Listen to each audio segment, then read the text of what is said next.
Look like a little kid.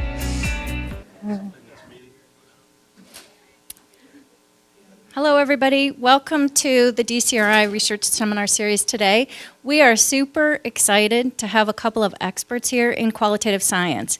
And the key message that they will bring home today is this connection between not just exploring qualitative perspectives from patients and participants, but then linking that with application into trials. So I am proud and happy to introduce friends and colleagues, Amy Corneli and Brian Perry. Amy is the Associate Professor in the Department of Population Health. She's worked for 20 years on developing qualitative science and now leads the Qualitative Core for the Center for Population Health. She not only oversees the Qualitative Core, but she is the head of the department's Center for Health Measurement. She's a social scientist by training and has worked, again, to engage patients and research participants in helping us to better understand their perspective and their contribution to research design, and then interpreting those inputs and those data for better application of trial results. And then next, I'd like to introduce Brian Perry. Brian manages the Quality Core and oversees the Base Lab, which we'll hear more about throughout their presentation today. So we've waited a long time for these guys to be here to share their expertise with us. So thanks for being here, and we look forward to your talk. Great, thank you. Just one quick clarification. I don't lead the Center for Health Measurement. I'm in the Center for Health Measurement, and I lead QualCore and Base Lab. So Bryce Reeves just recently came over from UNC and leads that center. So we're going to tell you all about QualCore and Base Lab. We'll start off with Base Lab, tell you a little bit more about who we are, what we do, and then I'll give some examples of some research that is like what Base Lab can do. And then we'll transition to QualCore, and Brian will do basically the same, talk a little bit about who we are and then what we do. But we are using Pull Everywhere. So for those of you who are interested, if you could pull out your cell phones. I know, sorry, some of you are still eating. But this is a way that we'll ask you questions throughout just to get your feedback on certain things and what's of interest to you and what you've done in the past. So I know that they've used Pull Everywhere every once in a while for these sessions, so you may be familiar with it. But this is just a way to get your feedback, hear what you think. To join Pull Everywhere, you have to join this group. So you can see right here, you text this number 37607. This is why I'm a qualitative researcher. 37607, and then you have to type here, Amy Corneli 723. And sorry, when you use the free version, they choose your name as the login. So if you type that in, and then it'll say something that, congratulations, you've joined the group.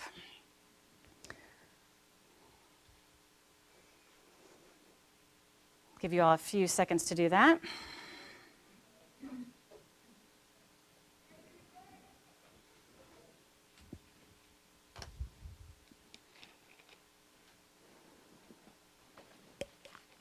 All right, success. Any problems? Success. All right, it'll keep repeating on other slides. So we're going to do a test run to see if it works. All right, so this is the question I'd like for you all to answer. If you could have any other profession, which of the following would you choose? So you have this whole list, and then what I'll flip to the next side.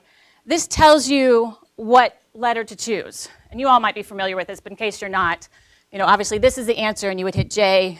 For that answer, you hit I, that H. So all you have to do now is just hit that letter or press in that letter, and then it should just go automatically to 376, what is my problem? 37607.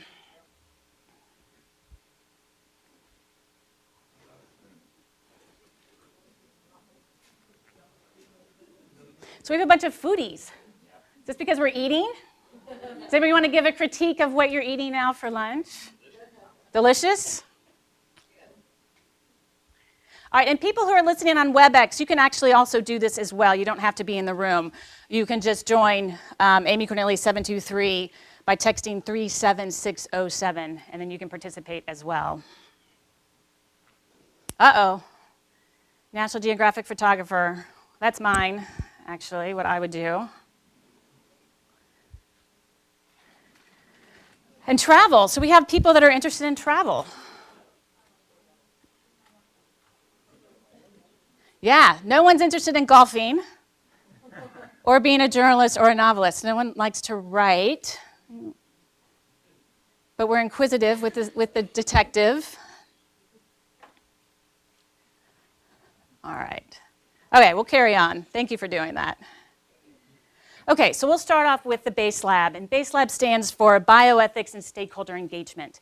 And we don't do the stakeholder engagement, say, that DCRI Research Together does, where they partner with patients, and they have perhaps a patient advisory panel, and they work with them to help design trials, and they work with them throughout the trials to get their feedback on different components.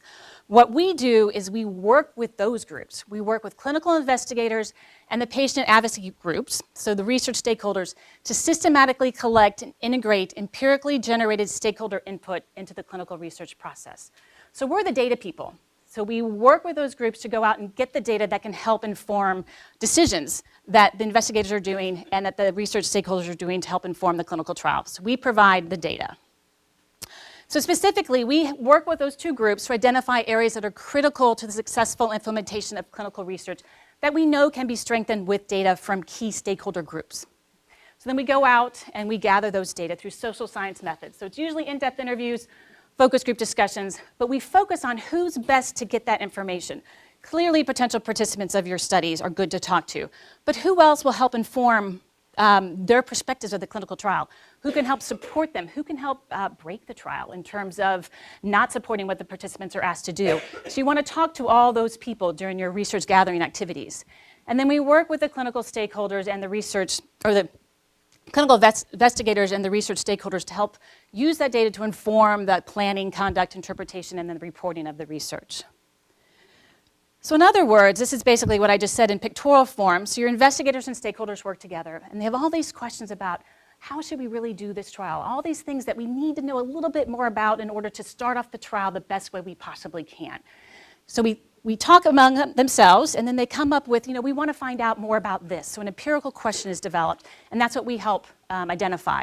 Then we create a study design, we collect the data from whoever those other stakeholders are, we analyze the data, and then we feed it back into to the stakeholder group and to the clinical investigators. Oops. So that is what the BASE Lab does. Oh, it went away, wait. And, oh, it doesn't do the last one. Well, then anyway, all the questions disappear, which was a dramatic thing on the slide, which is not working. But essentially, we provide that data, which helps provide some clarity in how to move forward. You're not just guessing at what you think might be the best way, but you actually have some data that points you in a direction that is the best place you can start when you're starting off at your clinical trial.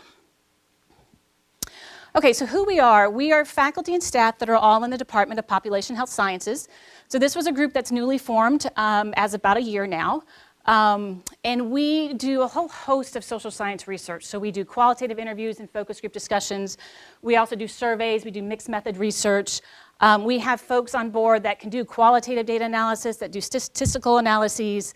But we also do intervention research using experimental designs. And then most of us have some sort of portfolio on our own on bioethics that we do in research ethics.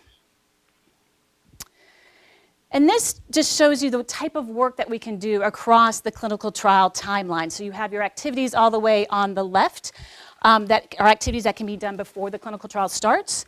And then you have activities that can be done or research that can be conducted during the clinical trial, and then research that can be conducted after the clinical trial is over.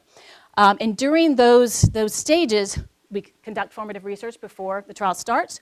We do activities and research to assess patient and participant perceptions, behaviors, and experiences during the trial and after, and then throughout all of those, we examine ethical issues. So what we'll do now is talk about, and I'll give examples for what can be done for each one of those phases. So for conducting formative research, there's two main reasons that we conduct formative research before a trial starts. Number one, we want to assess the acceptability of a trial. No matter where we do our research, we're doing the research within communities. Do people want this trial to happen? Do patients want this trial? Is it acceptable to them?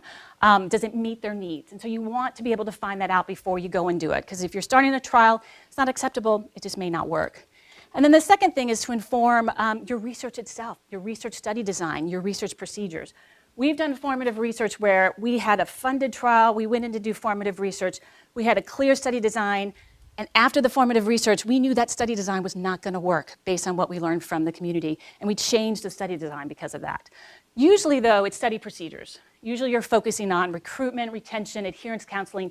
You're learning this information that you can improve those other study procedures and help support the trial better. But also there's a lot of activity now on using mobile devices for clinical research. This is something that you can do in a formative phase by doing feasibility tests, finding out what participants think and how easy or hard it might be to use those mobile devices. So a poll everywhere question for you. Have you ever used formative research to inform your clinical research? Or have you ever been part of a clinical study that used formative research to inform what you were doing? So yes, hit A, no, hit B.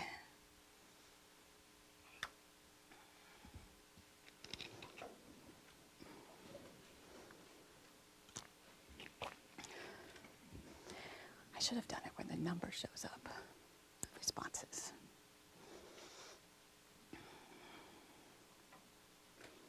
All right, so some yeses, more nos, but this is good.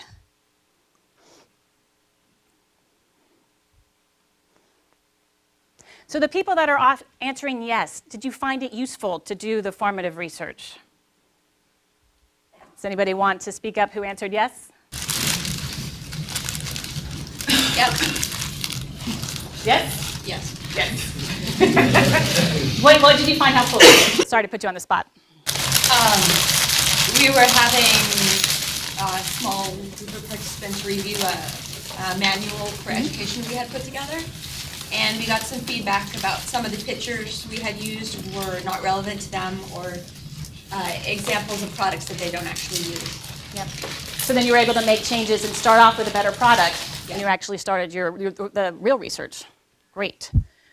Okay, so there's a third or so, a little less, or a little more, that have done formative research. Terrific. So what I'm going to tell you about is just an example of formative research that we have done here at DCRI, and this is with the Clinical Trials Transformation Initiative. Both Brian and I, Hunter over here, were part of the social science team for City. And this is a City project. The website is there for it. There are a couple other Duke faculty that are part of that, Vance Fowler and Tom Holland. But they do pneumonia trials. And they had a research question: is an early enrollment strategy using advanced consent for research on healthcare-associated pneumonia acceptable to stakeholders? So they had a really good scientific reason to enroll people early into pneumonia trials. There's huge time constraints for a difficult reason to explain quickly that makes it really hard to recruit quickly or just recruit at all for pneumonia clinical trials. And so City, along with Vance and Tom, came up with this idea of using an early enrollment strategy. And scientifically it makes a ton of sense. So patients that are at high risk for developing pneumonia in the hospital give their consent to enroll in a treatment trial prior to developing pneumonia. So this is obviously not normally done. Normally you're diagnosed with pneumonia and then you get the consent form and you enroll. But that's what's so difficult to do. So now we're going to try to enroll them early. So when patients sign that consent form, they agree to being monitored by study staff to see if they do develop pneumonia. And again, this is different. You don't have study staff monitoring people's patient records, their healthcare records, if they're not enrolled in a study. So this is something different that would be done with this trial. And then if pneumonia develops, patients agree at that time they sign their consent form to transition right into the treatment trial where they'd be randomized to one of the two antibiotics. So researchers felt this would really help fix this time problem that they have. But there are a lot of questions that still remained. Would patients, how would they feel about enrolling in a trial like this early before they actually have pneumonia? Would they be able to fully understand the study with not having pneumonia? And this is something that's in the literature about using advanced consent, that some people believe that you can't give consent, you fully cannot understand consent unless you have the condition under study. So we wanted to find out what patients think. And what do they want to know about this approach so they can make an informed decision about participating? We also wanted to know, what do IRBs think? We heard a lot of people say IRBs are not going to let you do this. And so we wanted to find out, what concerns might IRBs have so we can address that beforehand. And then how burdensome would this be to trial investigators and study coordinators? Clearly, you're going to consent more people than are going to actually go to the treatment trial. What do investigators and study coordinators think about that? Or will we actually find sites who want to be able to participate in this? So we did a formative research study to do this, and we talked to 5 groups of stakeholders, which I'll explain on the next slide. And these were the objectives, and we're only going to present data on that first one, but what we did is we wanted to find out the acceptability. All those questions I just mentioned, what do we think about them? We wanted to find out, there's the study procedures, there's lots of different ways you can actually implement this. Let's explore different ways and find out what patient preferences are, and same with IRBs. Because this is new, we really wanted to find out how to consent people. What do patients and caregivers really want to know about this approach? What do they want to know about a non-inferiority trial? Because that's what the trial would be. And so we did these IDIs with participants, asked all these questions. For that objective, for the consent, we asked them, what do you want to know? How would you explain that in a consent form? And then what we did is we took that information, we actually drafted consent text for it, and then followed up with all the participants with a Delphi approach where we presented those texts in a survey. So this was an online survey. We presented the text saying, what do you like about it? What do you don't like about it? What should remain? What should be deleted? We analyzed that, fed it back to them again in the second survey, and then we came to a consensus about what consent language to use for this trial. So I'm not going to go through that, but I just wanted to show you that's just one way that you can use formative research. But I will talk about what we learned about acceptability, which was key to the investigators to know whether or not they should carry on with actually trying to get this trial up and running or funded. So the study population, so we talked to patients who are at risk for pneumonia, their caregivers. So these were legally authorized representatives of patients at risk for pneumonia. We talked to IRB members and chairs, investigators, and study coordinators. And so I'll just go through a couple slides of the brief findings just to show you the power of formative research. So none of the IRB members that we talked to, and we talked to IRB members from across the country, we tried to get people dispersed through different places, and none of them had concerns about the early enrollment strategy. They all felt it was pretty straightforward. It's very reasonable to consent people early. Okay, so no problems, great. There were no concerns expressed by patients or LARs on being approached in the ICU about joining a pneumonia trial. This wasn't offensive to them. They said they wouldn't be surprised by this. They realize, I'm at increased risk for other infections. I'm in the hospital. I've heard of pneumonia before. I know people get it. This isn't surprising to me to approach me about this. No patient or LAR was concerned about study staff looking into their records. Even though study staff normally don't do that, there was no concern with that. And we also learned that nearly all patients and caregivers said that just because I don't have pneumonia or my loved one doesn't have pneumonia doesn't mean I can't understand the information. It's how you present the information. If you present it easy to read, I'm going to get it. It doesn't matter if I have pneumonia or not. And investigators and study coordinators, they acknowledged that this approach would be burdensome. I mean, you're going to consent a lot more people than actually proceed to treatment. But they acknowledged that, well, they said it would not be burdensome. They acknowledged that it's going to take a lot of work, but they didn't find it burdensome for the fact because they knew it was actually really going to help and they'd be willing to do that.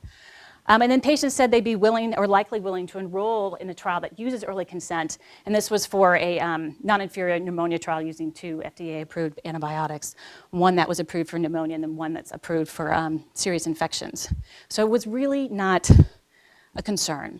So our findings suggest that an early enrollment strategy with advanced consent is acceptable among key stakeholders. And so that's the evidence that city needed, that the investigators needed to move forward in trying to get funding for this trial. And that's the phase that we're in right now, is trying to get funding for doing this non-inferiority clinical trial with an early enrollment and advanced consent. So moving to the next poll everywhere question. Do you think, would conducting formative research be helpful for your research? The example I gave, so yes, A, B, maybe, C, no. I just focused on one aspect. There's a whole host of things you can do for formative research, but do you think conducting formative research would be useful for the type of work that you're involved in?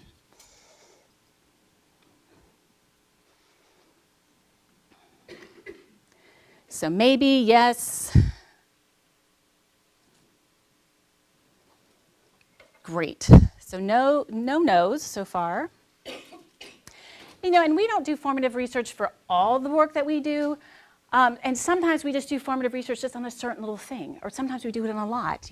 Especially when the investigators that we work with, it is all fit for purpose, and figuring out, what can we do in a short amount of time, since you do need to turn over this data quickly, and what really is the type of data that's critical for you to know in order to start your clinical trial. All right, we'll stop at that. 3/4 says yes. Great. Okay, so now we're going to move on to work that can be done during clinical trial implementation. Yeah? Before we move on, did you say that the formative research is the same as pilot research? We just did a training last week and we were asked that question. So a lot of people have heard of pilot research, a lot of people have heard of formative research, and lot of times people get that mixed up, that they think formative research is pilot research. And so it's not. Formative research, you are gathering data to inform something. You can actually inform the pilot if you want, or you can inform the clinical trial. But a pilot is you actually know what you're going to be doing, and you're going out there and testing it, and you have different measures. You're looking at the feasibility or enrollment rates or acceptability at a statistical level. You want to add anything else with that? All right. Keeping me on my toes. All right. So during the clinical trial, there's lots of reasons why we want to assess participants' perceptions, behaviors, experiences during the clinical trial. And this is something that's not done very often. Clearly with our clinical research, we assess behaviors. We ask about adherence, we ask about some other behaviors just as part of the clinical trial, but usually we stop at that. But we suggest to think about a little bit more about what you can do. Definitely, we have done studies where we collect data from participants during the clinical trial, but we've also done it where we've collected it from other people, thinking about who's influencing the study participants, who's supporting them, who might not be supporting them. What other concerns might other people have that influence your participants? We want to hear from them. But there's three main purposes for why we want to assess participant perceptions, behaviors, experiences during the trial. The first one is it does provide context to your trial findings. You might find at the end of your trial that nobody took your study drug. Okay, good. What do you do with that? That doesn't help you for your next trial. It doesn't help you to explain what happened. And so if you do some behavioral research, you're able to find out a little bit more why adherence was poor. We have done interviews to inform the clinical trial in real time to make improvements. This is on trial satisfaction, reasons for non-adherence, social influence on trial participation. There's lots of things you can do to just keep a check on participants. Are they happy? Are they enjoying their experiences? So at the end of the day, clinical trials are about behaviors. You're asking them to do something, and they have to do whatever you're asking them to do pretty regularly for your trial to work. And if they're not happy, they're not going to do it. And if they don't do it, your trial's not going to be successful. And so for us, it's really important that we make sure that we have a gauge on what's working well, what's not working well, and we can make changes throughout. You can make changes to study approaches. Obviously you can't change the study design, but you can change things to make it more acceptable to participants. And when we do this, we use rapid analysis techniques because clearly you have to have this data turned around really quickly. So the last trial that we did this, we would collect the data, and 1 month later we would have the summaries of that to the clinical investigators, and we would meet and talk about what changes needed to be made, if any. And then the last one is the reason why you want to collect data during the trial is to inform your subsequent trial. Our trials never end at this one trial. There's always something next that we're going to do. And we can learn from our current trial population, maybe how best to recruit or who's the ideal trial participant that we should focus on for our next trial. So have any of you in the room ever assessed participants' experiences as a study participation during clinical research implementation? So not your standard, are you taking the study drug or your standard assessments, but how are they enjoying what they're doing? What is their experience? What is their satisfaction like? So A, yes, B, no.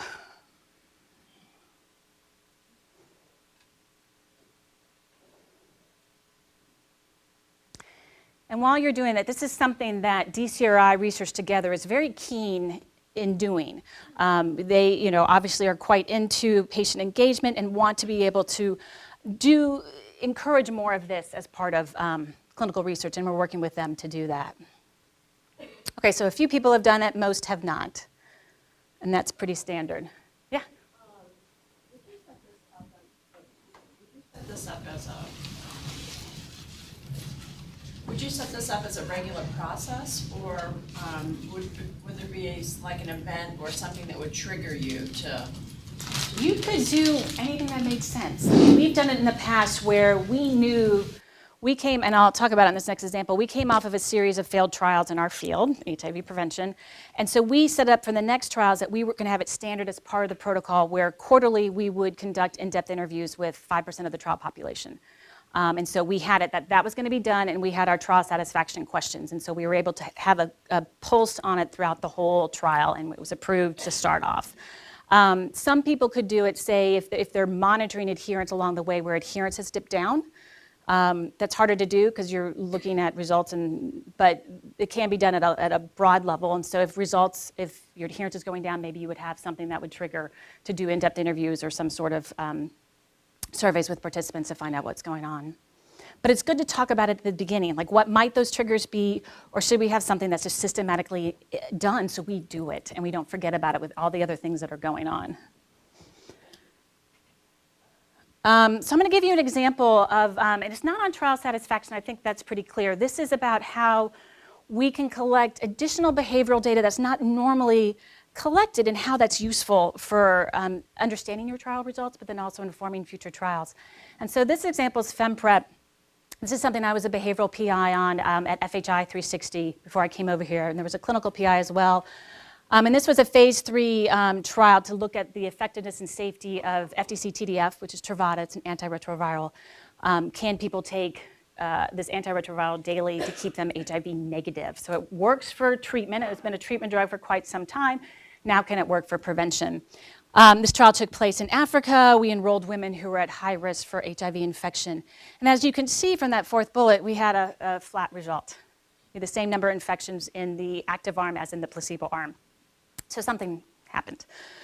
And what we also know is the drug does work. There were other trials that were going on at the same time, and they were able to show that the drug worked. So we knew something was going on because this is a drug that actually is efficacious. So when we did the behavioral research with FemPrep, we did have it embedded within the clinical trial protocol. It was part of the consent form for the clinical trials that they would consent to the behavioral work as well. And the reason we did it, as I mentioned before, is to provide context to the trial findings and also to inform subsequent clinical trials. And the example I'll give you is risk perceptions and adherence to the study drug. And so what we did is we set it up where we would have a behavioral survey. This was not what would normally be done in the clinical trial, but because there are behavioral scientists involved, we set this up where we would ask at baseline and then every quarterly visit, participants' perceptions of their risk of getting HIV. We hypothesized if they felt that they were at greater risk, they'd be more likely to take the study drug. Makes sense, but we don't know that. So we ask these questions what is your perception of getting HIV in the next 4 weeks? No chance, small chance, moderate chance, high chance. And then after the study was done, we looked at drug concentrations. We had blood and intracellular levels that we collected at every visit, which was every 4 weeks. And so what we did as part of this analysis is we compared participants' perceptions of risk at enrollment at 24, 36 to what they said, what their drug levels were 4 weeks later. So for example, at week 12, they said, I feel like I'm at high risk of getting HIV. Well, what did their drug levels look at week 16, which reflect upon the last 4 weeks? So we had this nice 4-week period of looking at what they thought their risks were and then what their adherence levels were. And from that, we did observe a significant association between having some perceived risk and actually having good adherence, which was basically they're taking the study drug as advised. And so how we applied that formative data is, we realized perceived risk is a motivating factor for taking the study drug. And we need to find people who perceive them to be at risk because then they will take the study drug. And so future trials then started to focus on making sure we enroll women who perceive themselves to be at risk of HIV, instead of just enrolling anyone who wants to enroll and just assume that they think that they're at risk just because we're in an endemic area or epidemic area. Okay, so that was just again one example, but do you think assessing participants' experiences during your clinical research would be helpful? So yes, maybe, no.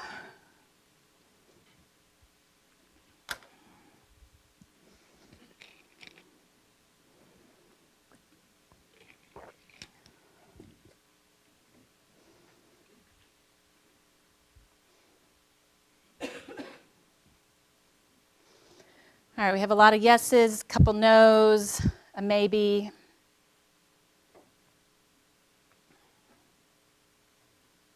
And sometimes it's not going to be useful, just the design. But what I think is useful is to have that conversation before, when you're setting up your trial. Would something like this be useful for us, and what would that look like? And let's work this into our design.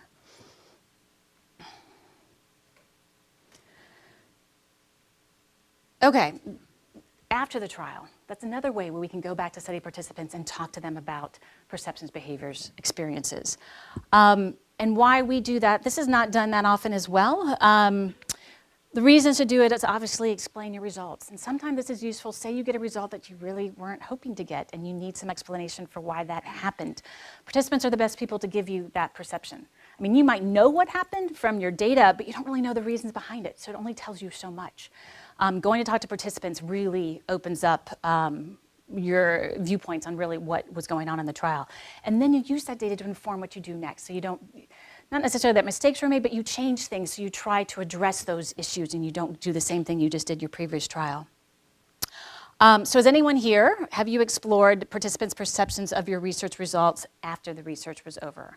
So have you done that where you've done your clinical research, you got your result, and then you found out, you went back and asked what participants think of it? So some yeses, some nos, more nos. Great. So hopefully we'll see these numbers increase, especially with DCRI's focus on patient engagement. We have research together now. We have the base lab now that does this type of work. It would be terrific to be able to add this in. And one thing, you know, obviously it takes time and money, but it doesn't take a lot of time and it doesn't take a lot of money. And what you gain from it is actually really, really useful. So I'm going to give an example of research where we did go back to participants, and I'll use FemPrep as the same example. So as you saw before, we had a flat result. During the trial, though, self-reported adherence was really high. And you know, we know self-reported adherence is always going to be higher than it is in reality. We just didn't know how much higher it was.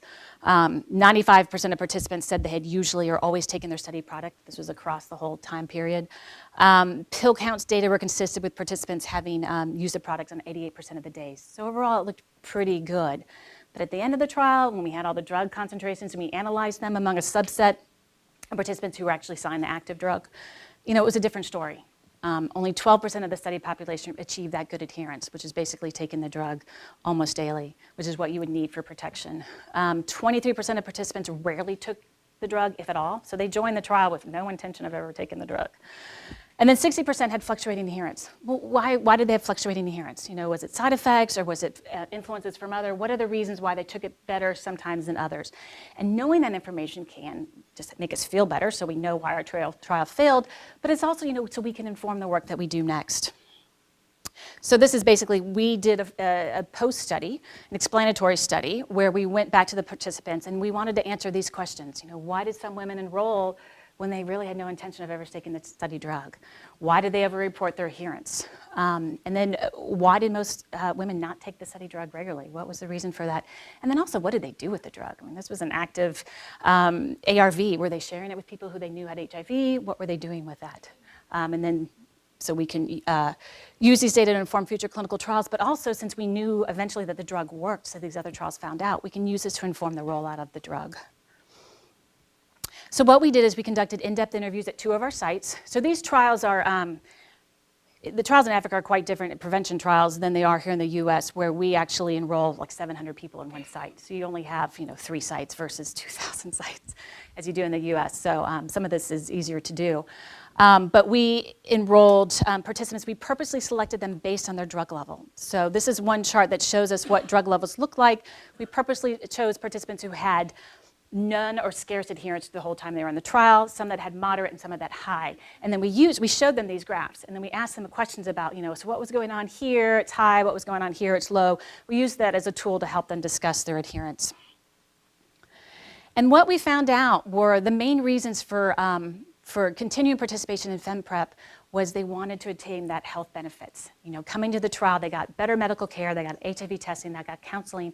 And here we are coming in as this trial with all the ethics that we have to follow, and the care we have to provide has to be of a certain standard, and that was better than what they were getting at government facilities, for example. So they really liked coming to our trials. But we also learned that there was this commitment. They know HIV is a big deal. They wanted to help do their part for that, so they felt committed. They felt like they had to show up every day, even though they weren't taking the drug, but they still felt they had to show up. So our take-home messages were, you know, women value their health and they want access to better health care. And they want to play a role. They want to be a good participant, but they want to maintain that perception that they're a good participant. So the way forward for us was, you know, okay, people are going to keep enrolling in these trials just to get the health benefits and not taking the study drug unless we do something about it. Obviously, we can't change health care in these the settings that we were in, but another trial actually designed their study. It was an open label study of the drug where they had one arm was just, you can enroll and just get the health benefits. We want the people that enroll into the active drug arm, which is now they knew it was working. We want people to go in that arm that really want to take the drug, because there's all these other things we want to measure. But if you just want to enroll, come over here. Clearly, it's a better cost, but you're going to, or a bigger cost, but you're going to be able to answer your questions that way.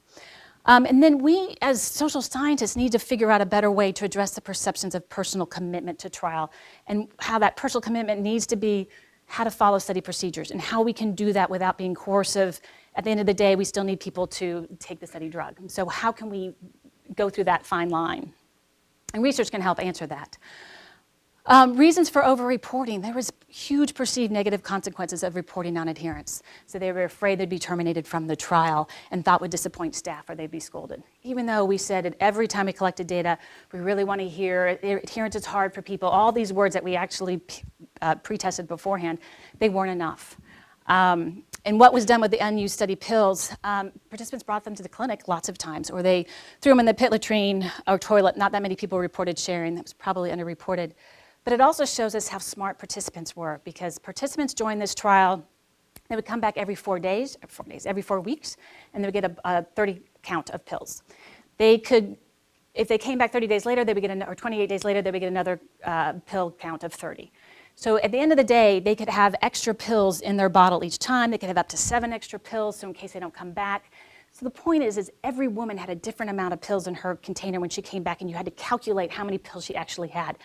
We have great quotes on women talking about how they calculated their pill count, so when they would come back, it would look like they were adherent. So this is how much determination they were to want to stay in this trial, is that they would actually figure this out. So the way forward for us is, we needed to figure out a better environment for that. Clearly, verbal messages were not enough to convince people that it's okay not to take this if you're not. We just really need to know. And we really need to think of that power differentials between study staff and participants. That is just not enough to just say it. We have to figure out, we have to conduct research to figure out how best to do that. And I won't go into too much detail, but this was the reasons for non-adherence in the trial. And so you have the participants in the middle, non-adherence. We collected a ton of data on this, and we made this into this conceptual model. The main reasons that participants didn't take the drug and FemPrep is because of this huge discouragement that they got from others. And this really changed our perceptions about drug trials and how much influence other people have. So they heard lots of concerns from peers, just other women and their friends or other participants in the trial, partners, and community talking about this trial. And they were very concerned about the investigational nature of the drug and its side effects, and that really influenced people's adherence. We heard a little bit about stigma, not that much, but a little bit. Low risk perception came out. The large pill size was an issue. But this really helped us frame what we're going to do next on our next trial. And it was really focusing a lot on community engagement. So as I mentioned earlier, we were coming off of a bunch of failed trials where advocates said researchers were being unethical, and all these trials in Africa shut down. So it was really important for us when we started this trial to be as transparent as possible, and we did so much education, which worked. I mean, people understood what clinical trials were. They understood the trial. We heard very little of distrust towards researchers. We heard very little about being a guinea pig. So we succeeded in that, but we didn't succeed in trying to help the community support participants. And participants started, or in the community really started to evaluate their risk. And so we as researchers had to come to grips with it. Some people don't want to join trials because they're not willing to accept the risk, and we have to be okay with that. Okay, so the last poll everywhere question, I think. Would exploring participants' perceptions of your research be helpful for you?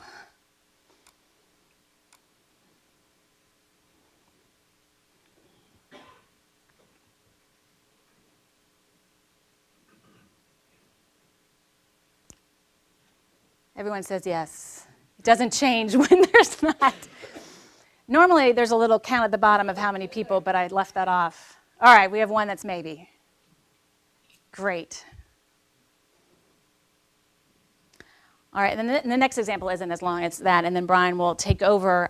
So the last thing that the Base Lab does is we examine ethical issues, and that happens throughout the whole course of clinical research during the conduct, planning, dissemination, translation, and there's a whole host of topics, and these are just a few. Obviously, informed consent, a lot of people do informed consent research. We do that as well. Turn of research results, that's becoming a big thing here at Duke. But we look at perceptions of risk, benefits, therapeutic misperceptions. There's just a whole host that do come up.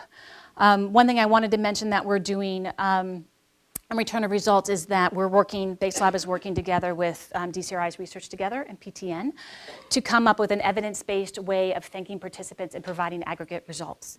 So we're just in the planning stages, but we have 2 phases of the research. One where we're going to do that formative research to find out how best to do that. What do participants want? What do caregivers and adolescent participants want in terms of how to thank them, what to say, when to provide it, and lay summaries. What information do they want to hear? What's understandable, what's not? All that type of work that you would do in formative. And then we're going to evaluate it within another PTN study, a couple of PTN studies, where we embed an RCT, looking at people's responses to getting thank you notes and aggregate lay summaries. How does that make them feel? And then what do they do with that afterwards?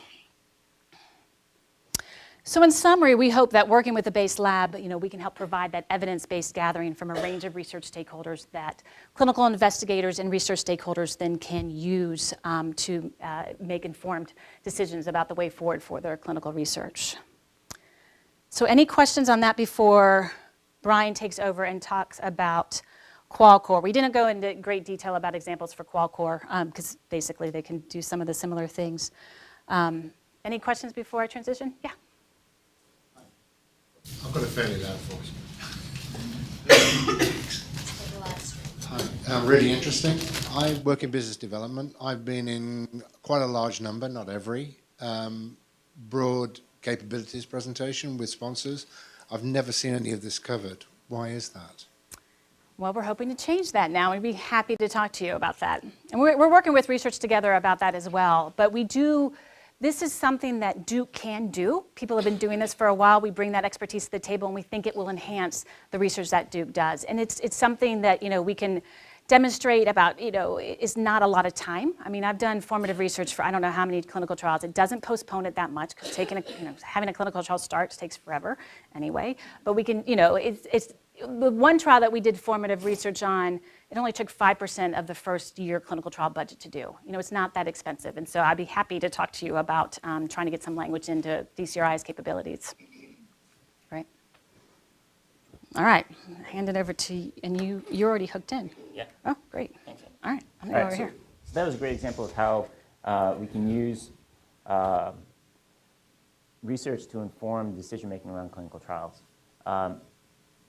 What QualCore does, it's the same group of people at the Department of Population Health Sciences. I'm the manager for both groups. Amy's the director of both groups. But what the QualCore does, we focus solely on qualitative research methods. And it could be a standalone study that an investigator might want to explore, and they have qualitative questions, but they don't know how to conduct the study, or they don't have the team to conduct the study. And so we can provide some assistance there, either in guidance or with the actual operation of that study. So what we do is we love this to be a partnership. We like to meet with the investigators when they are coming up with the decision to use qualitative methods. We want to talk to them about the methods they're using, their aims, how the methods might map well to their aims.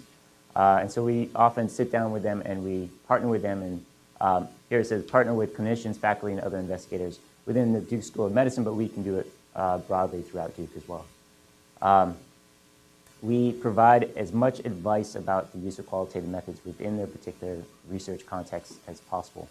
And given their budget, we'll work with them on how to create a research design that would answer their questions with a rigorous approach. But at the same time, qualitative research methods can be dynamic. When you have a question and you think it's going to work, it's a good question, but you then pose it to a participant and they have no idea what you're saying, you have to be flexible.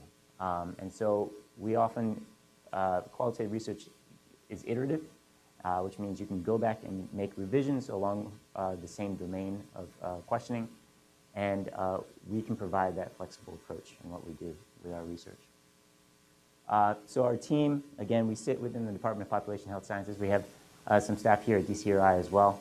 But we're a team of faculty, PhD level staff, master's level staff, and we're going to bring in some bachelor recent grads as a learning experience, but also provide us with that kind of support as well.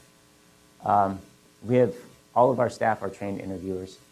They know how to build rapport with participants. They know how to listen actively and probe well around the domains. So we have trained interviewers and we have trained qualitative data analysts, including myself. And we provide support to investigators either as If there's an investigative team that wants to learn how to do qualitative research methods, we can partner with them to teach them on how to conduct interviews and even how to analyze qualitative data as part of their study. So some of the methodology that we use, we have experience doing in-person, telephone-based, web-based conferencing, in-depth interviews, or IDIs. We've also done dyadic interviews, which if you don't know what some of these methods are, feel free to come up to us and ask us about them. There's positives and negatives to using each of these. There's strengths and weaknesses for each approach. There's appropriate uses and inappropriate uses. So we do dyadic interviews and we do focus group discussions. We've done those via web conferencing as well as in person. And those are some of the big general ideas. It should say some of the one-on-one qualitative interviews. Typically, these are qualitative descriptions, which means you ask people their perceptions, their opinions, their behaviors around a particular domain. But we can also look at narratives, which are more storytelling about someone's life. You just want to know more about your patient population. We're doing that now with people in deaf drugs around living in the Wilmington area and their perceptions around implementing or receiving PrEP at a syringe exchange program. One of those steps is we got to know more about their lives. Researchers don't know enough about that particular population in order to embed intervention into their life. We do concept elicitation for patient-reported outcome development. We also do cognitive interviewing testing to look at the quality of survey questions and responses. Some of the other methods we can mix in there as well to be a little bit more innovative, a little bit of a different approach. We do structured observations. My background's in anthropology. I did a lot of participant observation, which takes a lot of time, and you have to be embedded within the community for a long time. Unfortunately, within clinical sciences, there's not that kind of flexibility or amount of time that you can do that. So it might be more of a structured approach to your observations. We've conducted, or we're doing a photo voice study right now in Kenya around PrEP among adolescent girls and young women. If you want to know more about photo voice, come talk to me or Amy. Community asset mapping, we're also doing one of those, a study around that, or using that approach in Durham. And then also just some other ways to explore domains of interest to get culturally or participant-centered ideas about certain domains. We use free listing approaches we can do to look at how people describe various elements within a domain, pile sorting to look at how to categorize those items, or ranking exercises to look at the value that they attribute to each of these items. So there's various approaches we can embed within in-depth interviews, focus group discussions, dyadic interviews, and these are just some of them. So some of the examples that we're doing right now, we're not limited by a therapeutic area. Our expertise, our background within our own research is around HIV prevention, contraception. However, we've worked with investigators in maternal and child health doing the preterm labor study. We're working on a lupus study right now, liver transplants. There's a whole host of therapeutic areas that we've worked within. It's really, we're methods experts and we know how to use the method, and then we partner with the investigators who know the context. So currently we're also doing in-depth interviews right now with patients to understand medical adherence, how they interact or communicate with the providers, acceptability around treatment, and barriers to access to treatment. And similarly, we can do interviews with providers to look at their side of the story as well, how they interact with patients, treatment disparities, things like that. And then also I mentioned concept elicitation interviews for patient-reported outcome development. We work with Bryce Reeves in the Center for Health Measurement, and he's an expert in patient-reported outcome development. So we, like I said, we like to have a flexible approach. So investigators will come to us with various needs. Some investigators are already qualitative experts. They don't need a qual lead in their applications or in their study. They can provide that lead. And what they need is some staff to actually implement the study. So we have the trained interviewers and analysts that can provide that kind of assistance. Other investigators come to us and they have an idea of what they want to explore, but they don't know how to do it. And so we can provide some guidance, either in mentorship. If there's an investigator who's looking for a K award, we have mentors that can assist with that. We also have staff that can do the interviews and train that that particular investigator and how to conduct interviews or analyze data if it's relevant to their future career. So we can do everything. We can we have the whole host of things, providing some guidance, or we can have a qualitative lead if the investigator needs to put a name into their application with a bio sketch. Amy Corneli is a good person to put in there, and then we can provide staff to help with that. So the way this works, so if you're interested in working with us, like I said, we like to sit down with the investigator, talk about their aims, talk about their initial idea about the approach, talk about the study population, who they are, how they hope to recruit them. We can provide some advice based on our own experience and how we've recruited participants. We then, once we have a scope of work defined, I'll take it and I'll create a budget and I'll send it to them and we negotiate the budget. Once that is defined, and so that time period is often unfunded, right? If people are looking for money. And if it's that kind of consultation, Amy and I we have overhead to cover that and we can provide that kind of consultation. Once there is an approved study, we can conduct, depending on the scope of work, we'll conduct the study and we'll keep the investigator informed as to whatever degree they want to. Some ways we do that, we provide debriefing forms, which are basically a structured form that our interviewers or discussion leaders will write down our observations, our notes, and provide that to the investigator after each of the interviews are conducted. There's other ways we can do it. We can provide the mentorship that investigator might need, and they actually sit down and in the focus group discussion with us and participate in that so they can learn from it. So that's during the implementation stage. And then usually the end product for what we develop are summary reports. So we'll analyze the data, we'll create analytical memos, and then we'll compile that into a summary report, and that is fed to the investigator to then run with, whatever they need to do. If they want to write a manuscript, however, we often like to help them, or we can help them write that manuscript, either writing up the methodologies or the results to help with the publication. And I think the last slide is just me. Yeah, so this is the contact information, guys. We have flyers on both the base lab and QualCore. It's a two-sided thing, so don't take two unless you want to. But they basically say this. It's a summary flyer for you. It has our contact information here if you're ever interested in working with us, or if you have any questions about QualCore or base lab that you don't want to talk about now, we're available to answer any questions. Regarding QualCore, does anyone have any questions about what we do and how we do it?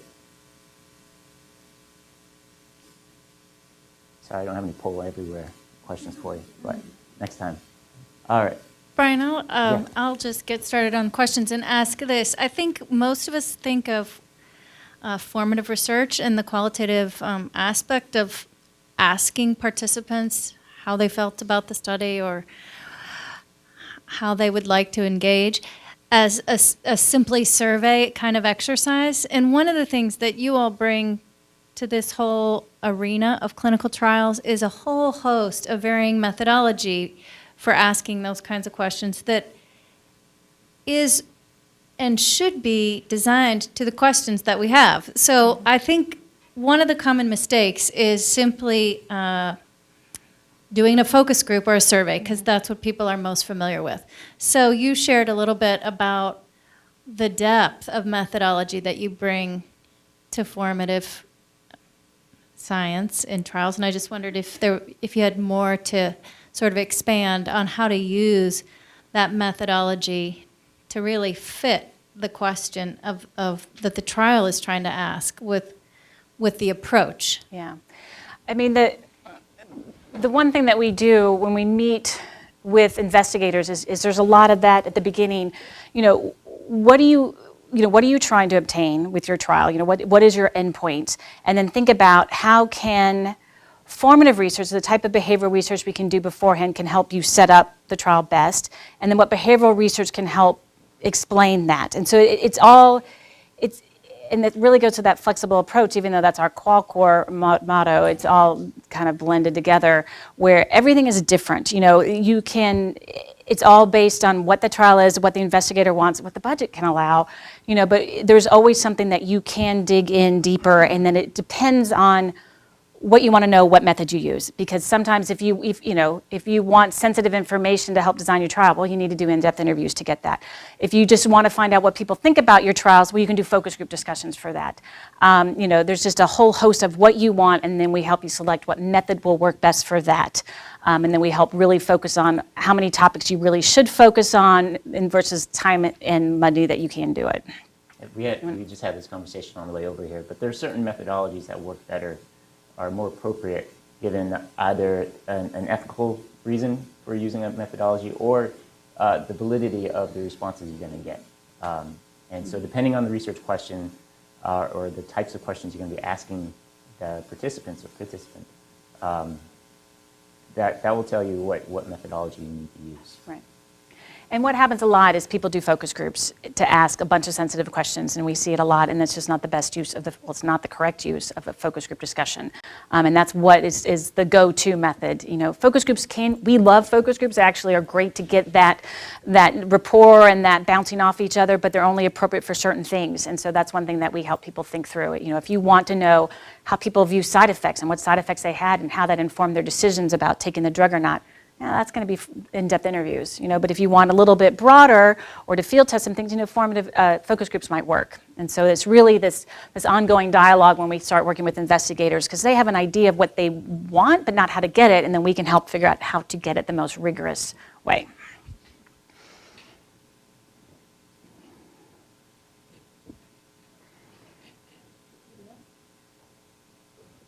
Right. Any other questions of how you might use this kind of service for designing your next trial? Okay. Well, thanks for being here today with us, you guys. Yeah, thank you.